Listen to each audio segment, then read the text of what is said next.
Salut les amis, j'espère que vous allez bien. Donc ce matin, je voulais vous faire un premier retour sur une petite modif que j'avais fait sur mon système de délestage et de mesure de valeur sur l'onduleur hybride grâce à la carte Arduino. Donc tuto que j'ai mis en service hier, qui m'a pris beaucoup de temps. J'espère que vous réalisez le temps que je vous ai consacré. Hier, j'ai passé pas ma journée, mais pas loin dessus. Sans compter avant les réflexions, enfin voilà, ainsi de suite.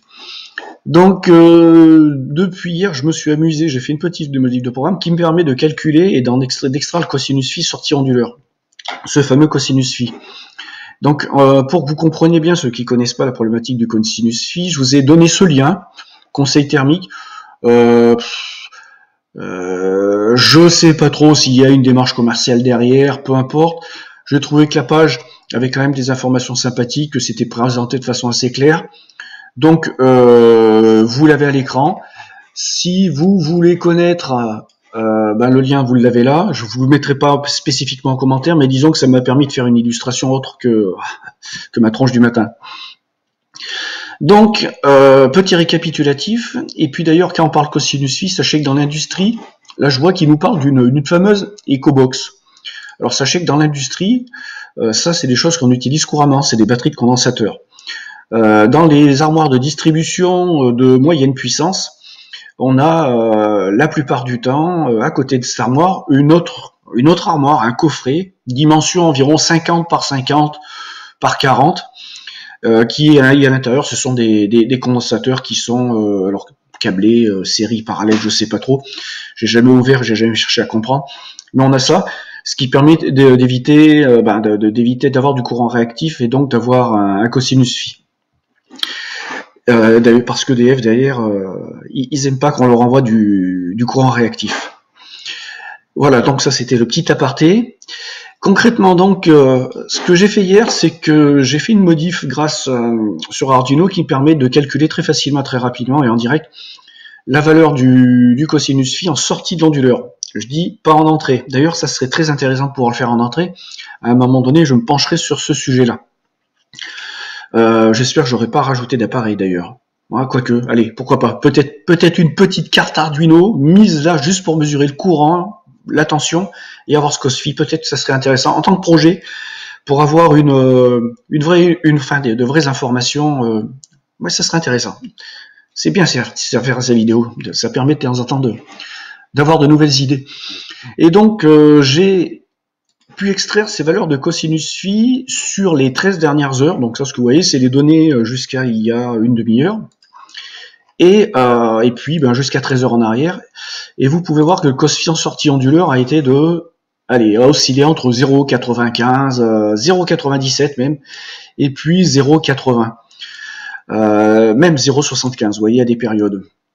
Donc, très important, ces cosinus phi correspondent à une consommation, une utilisation dans la maison donc nocturne, c'est-à-dire avec des appareils à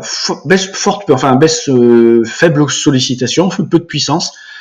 Il n'y a pas de machine à laver. D'ailleurs, ce qui consomme le plus dans une machine à laver, c'est du réactif, hein, donc cosinus phi proche de 1. Il n'y a pas de lave-vaisselle. Il n'y a pas de plaque à induction, et puis chez moi, en gros, voilà, quoi, il n'y a pas la pompe de la piscine, il n'y a pas la pompe de circulation. Donc là, on est typiquement dans un cosinus phi qui correspond à l'utilisation d'appareils électriques, électroniques, type électroménager, audiovisuel, éclairage, appareils qui sont en veille, les petits chargeurs de batterie, les petits chargeurs de téléphone, de tablettes, les ordinateurs en veille.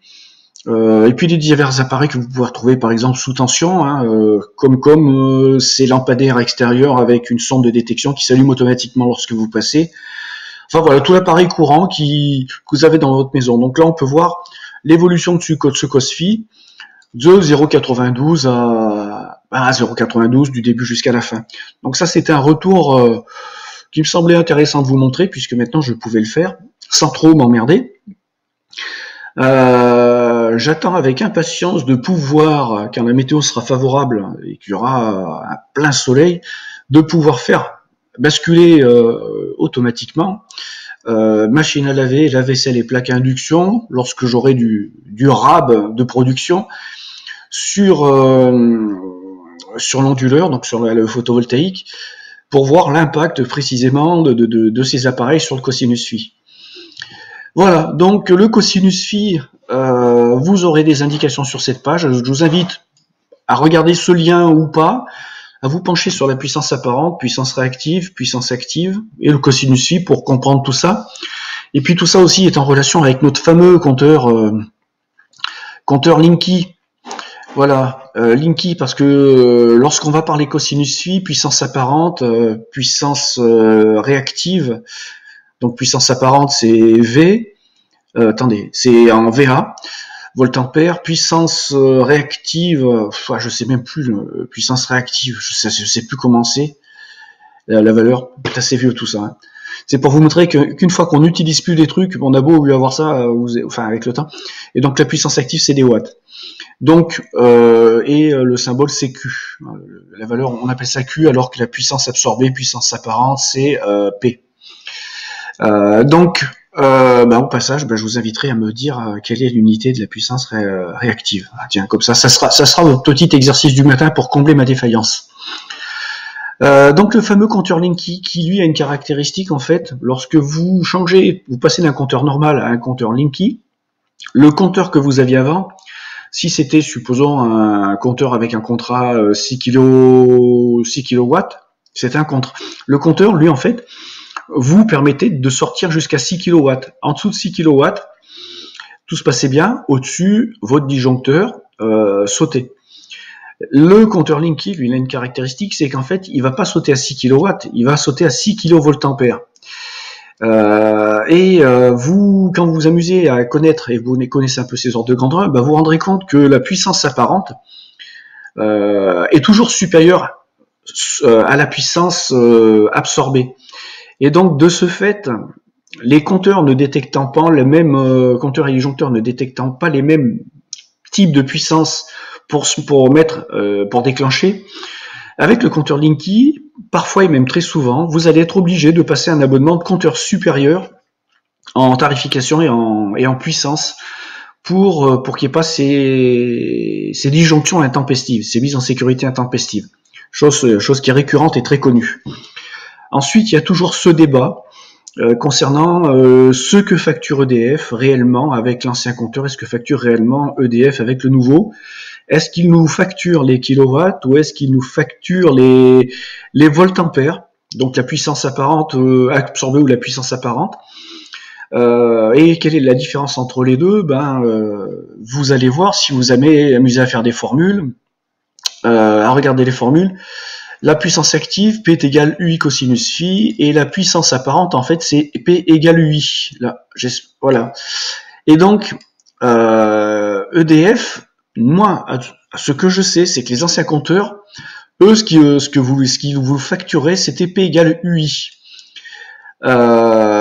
Cosinus phi. C'était la puissance apparente. P égale UI cosinus phi. Et ce cosinus phi étant toujours de cet ordre-là, en fait, ça devenait un facteur qui baissait votre consommation. Si on vous facture la puissance sans tenir compte du cosinus phi, donc on vous facture la puissance apparente et non pas la puissance absorbée, alors j'espère que j'ai pas fait de lapsus précédemment, auquel cas veuillez m'en pardonner, vous allez forcément prendre, excusez-moi de l'expression, dans l'os, le différentiel de 1 par rapport à la valeur que vous lisez là, quoi. Donc là, vous allez avoir, on va dire, 8% dans l'os, là, 9% et voire même 25% dans l'os. Sachant que tous nos appareils domestiques, eux, ont tendance à produire un décalage courant-tension, donc à déphaser le courant. Et donc, le cos-phi, c'est ni plus ni moins que le déphasage entre le courant et la tension. Et donc, tout ça a une incidence sur ce que vous allez payer avec l'ancien et le nouveau facteur et le nouveau compteur en fonction si le cosinus phi facture réellement non plus les watts, mais les voltampères. Alors, je reviens en arrière, d'ailleurs, pour revenir sur sur la question que je vous posais, parce que j'en avais plus en mémoire, je viens de voir en repassant sur cette page, finalement qui est bien faite, concernant la puissance réactive qu'on appelait Q, comme je vous le disais.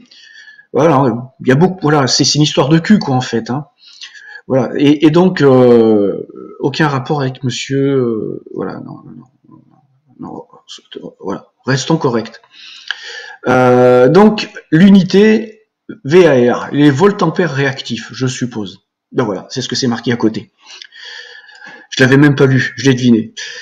Pourtant, si tôt de bonheur. Voilà, donc première des vidéos qui va parler de ce COSFI.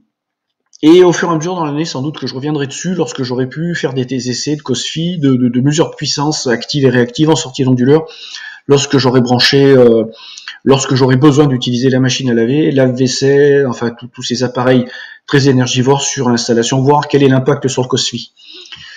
Voilà, donc j'espère que cette petite vidéo vous aura intéressé. La vidéo d'hier a fait pas mal de vues. Vous avez été nombreux à l'apprécier.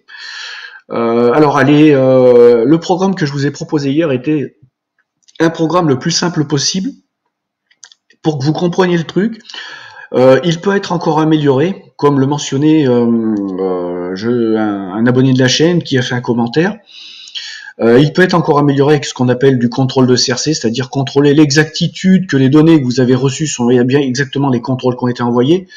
Moi, j'ai pas jugé utile de pousser le bouchon aussi loin que ça parce que j'avais pas besoin d'avoir des données d'une fiabilité extraordinaire.